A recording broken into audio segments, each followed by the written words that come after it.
Welcome to In Good Faith. My name is Shaun Johnson. I'm a campus minister here at St. Norbert College in De Pere, Wisconsin. Today we have with us Father Jim Baraniak, who's a Norbertine priest. He's the pastor at St. Norbert College Parish, a prison chaplain at the Green Bay Correctional Institution, Packer chaplain, sits on the board of directors of Catholic Athletes for Christ. So he has quite a few hats. Yep. Thanks a lot for being with us today. Shaun, thanks much for having me. Okay. We have a lot to talk about, but I would like to start with your vocation. If you can tell us a little bit about your own personal story of vocation, how you found that and where that's called you to be. Well, it's interesting.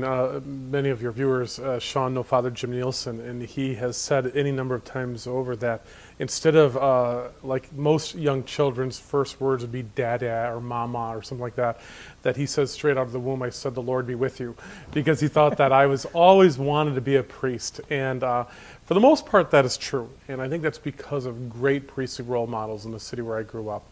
I am from Antigo, Wisconsin, which is an extraordinarily Catholic community.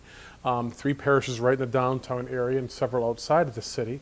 And we had some very, very good priestly role models. And I still remember to this day, one of my earliest childhood memories is when my grandpa died. And my brothers and sisters were at school. And I was at home alone with my mom and heard that my grandpa had died, my dad's father.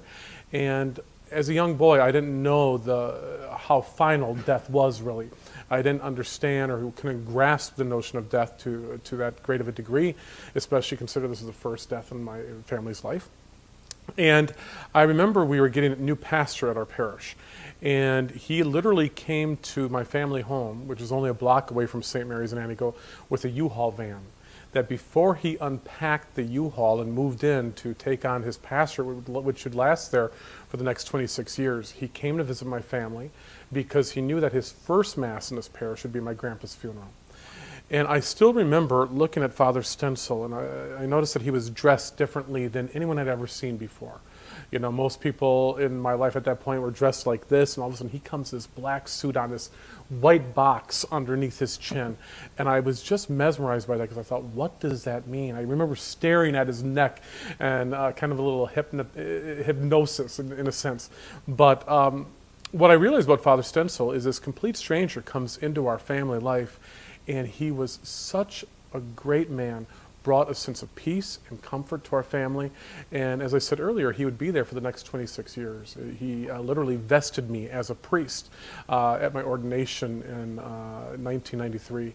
And so I thought at an early age, I want to be just like this guy. You know, and through the years, many different issues would come into my mind. I wanted to be a counselor. I was very actively pursuing architecture for a while. I wanted to do other things, but amidst all the other little detours or sidetracks that came up in my life, the priesthood never really left. And so one of the issues that I often look at is the issue of intensity, frequency, duration, and priesthood was always there from the beginning. It never went away, and so I think I made a good choice.